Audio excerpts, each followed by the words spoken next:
샬롬, 주님의 평강이 여러분과 함께하기를 기원합니다.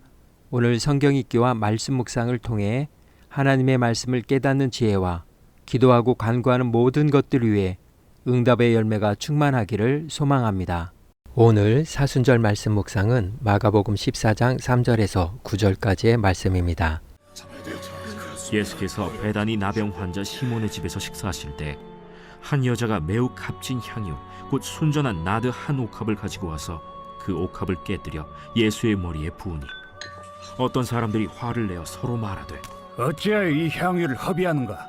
이 향유를 300데나리온 이상에 팔아 가난한 자들에게 줄 수 있었겠도다 하며 그 여자를 책망하는지라. 예수께서 이르시되 가만두라. 너희가 어찌하여 그를 괴롭게 하느냐? 그가 내게 좋은 일을 하였느니라. 가난한 자들은 항상 너희와 함께 있으니 아무 때라도 원하는 대로 도울 수 있거니와 나는 너희와 항상 함께 있지 아니하리라. 그는 힘을 다하여 내 몸에 향유를 부어 내 장례를 미리 준비하였느니라. 내가 진실로 너희에게 이르노니 온 천하에 어디서든지 복음이 전파되는 곳에는 이 여자가 행한 일도 말하여 그를 기억하리라.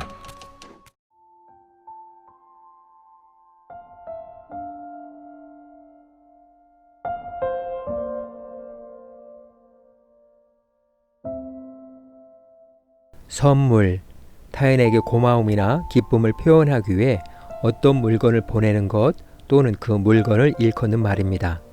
진실되고 정성된 선물은 사람의 마음을 감동시키고 움직이는 힘이 있습니다. 잠언 기자는 선물은 그 사람의 길을 너그럽게 하며 또 존귀한 자의 앞으로 인도하느니라고 했습니다. 선물은 주고 받는 것이겠지만 우리의 삶은 이미 선물이기도 합니다. 내 생애 최고의 선물의 저자 박형수 씨는 책을 내면서 이런 말을 남겼습니다. 어느 날 문득 이런 생각이 들었습니다. 나는 지금 세상을 공짜로 살아가고 있는 것은 아닌가? 주위로부터 많은 도움을 받고만 있지 베풀고 희생하는 면에는 인색한 것은 아닌지. 꽃을 보면서 즐기기만 했지 나는 꽃에게 무엇을 해주었던가? 새들의 맑고 고운 노래소리만 감상했지 새들에게 모이 한번 주어봤던가. 저자는 삶의 소소한 일들을 당연한 것이 아닌 선물로 해석하며 감사합니다, 사과드립니다, 배로 드리겠습니다로 표현했습니다. 고도원의 아침 편지의 저자 고도원 씨는 여천 NCC 전 직원 교양광장에서 나에게 주어진 모든 경험은 선물이다면서 그가 살아왔던 인생 역경 한 토막을 들려주었습니다. 그는 신혼여행 갈 돈도 없을 정도로 힘든 신혼을 시작했습니다. 먹고 살기 위해 포장마차를 시작했지만 조폭들의 위협에 하루 만에 접어야만 했고 전 재산을 털어 문방구를 시작하려 했지만 복덕반 주인에게 사기를 당하고 말았습니다. 그렇지만 그는 어렸을 때 목사인 아버지에게 회초리를 맞아가며 읽었던 책들의 영향을 받아 김대중 정권 시절 대통령의 연설문을 쓰는 특보가 되었습니다. 그러면서 인생은 누구를 만나느냐에 따라 달라질 수 있다는 것을 말하며 그는 믿음으로 나에게 주어진 모든 경험은 선물이라고 고백했습니다. 오늘 성경은 예수님을 만나 인생이 바뀐 한 여인에 대해 소개하고 있습니다. 그녀가 왜 1년치 노동 임금에 해당하는 엄청난 값어치의 향유를 예수님께 부었는지 마태와 마가는 익명으로 언급하고 있지만 요한은 그녀를 나사로의 누이 마리아라고 밝히고 있습니다. 그녀는 이미 예수님께 자신이 감당할 수 없을 만큼의 선물을 받았습니다. 예수님은 그녀에게 죽었던 동생 나사로를 다시 사는 선물을 주셨던 것입니다. 물론 이 사건은 예수님의 죽음과 부활에 대한 의미를 내포하는 사건이기도 합니다. 여하튼 그녀는 그리하여 그분이 메시아이심을 믿었습니다. 예수님께서 여러 차례 고난받고 죽은 후에 부활하실 일에 대한 말씀을 감지하고 있었으며 그분에 대한 믿음과 사랑을 향유 옥합으로 표현했습니다.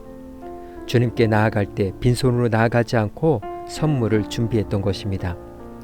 그녀는 일말의 주저함도 없이 옥합을 깨뜨려 한 방울도 남김없이 예수님의 머리에 부었습니다. 예수님은 그녀가 한 행동에 대해 복음이 전파되는 곳마다 연년세세 기억될 것이라고 말씀하셨습니다. 무엇이 그녀의 마음을 움직였을까요? 그것은 아마도 믿음의 헌신일 것입니다. 불신자의 눈에는 무모한 허비일 수 있습니다. 그러나 그녀의 헌신은 주님을 향한 사랑이 듬뿍 담긴 희생이요 거룩한 낭비입니다. 그녀의 헌신은 때에 맞는 헌신이었습니다.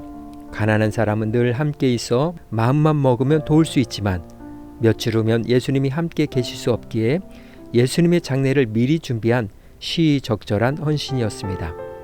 그녀가 예수님께 드린 선물은 자신이 의식했든지 의식하지 못했든지 예수님의 죽음과 부활, 십자가의 길을 미리 준비한 것이었습니다. 이 여인은 예수님을 존중했고 예수님께서 그 화답으로 그 여인을 높여주셨습니다. 온 천하에 어디서든지 복음이 전파되는 곳에는 이 여자가 행한 일도 말하여 그를 기억하리라. 이것이 진정한 마음에서 메시아를 경배하는 이에게 내려지는 메시아의 축복입니다. 전도서 기자가 고백했던 것처럼 모든 일에는 때와 기한이 있습니다. 범사에 기한이 있고 만사가 다 때가 있나니 날 때가 있고 죽을 때가 있으며 심을 때가 있고 심은 것을 뽑을 때가 있으며 주님을 위해 헌신하고 충성할 때가 있습니다. 시간이 지나면 할 수 없습니다. 사순절은 우리가 주님께 드릴 선물을 준비하는 때입니다. 나에게도 이런 여인처럼 순전한 믿음으로 주님께서 기억하실 만한 선물은 무엇인지 깊이 생각해야 할 것입니다. 이 시간 기도의 자리로 나아갑니다. 제자들은 영적인 우둔함으로 예수님의 순환 예고와 죽음을 대비하지 못했으며 그들의 믿음을 표현하지도 못했습니다. 사순절을 지내면서 우리는 영적인 민감함으로 우리의 삶을 돌아볼 수 있어야 합니다. 우리는 이미 하나님의 엄청난 선물로 살아가는 존재이기 때문입니다. 그러므로 우리에게 주어진 모든 것은 이미 선물입니다. 이제 그 선물에 대해 우리가 반응해야 할 때입니다. 사순절은 바로 그것을 묵상하는 때입니다. 무엇을 어떻게 표현할지 다시 한번 깊이 묵상하며 결단을 위한 기도의 자리로 나아갑니다.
사랑의 하나님, 은혜를 은혜인 줄 모르고 자신의 능력과 힘으로 된 줄만 알고 교만했던 모습을 회개합니다. 믿음의 눈으로 바라보면 모든 것이 주님의 은혜인데 제자들처럼 세상의 안목과 이생의 자랑으로 주님의 은혜를 깨닫지 못했음을 회개하며 언제나 받은 은혜에 감사하고 주님이 기뻐하시는 삶을 살기를 소망합니다. 오늘은 이렇게 고백하며 나아갑니다. 내 삶이 주님께 드리는 선물입니다.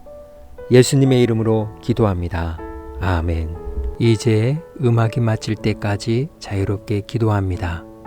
하나님께서 우리의 기도에 귀 기울여 주십니다.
우리의 기도를 들으신 하나님께서 오늘도 동행하십니다. 주 안에서 승리하십시오.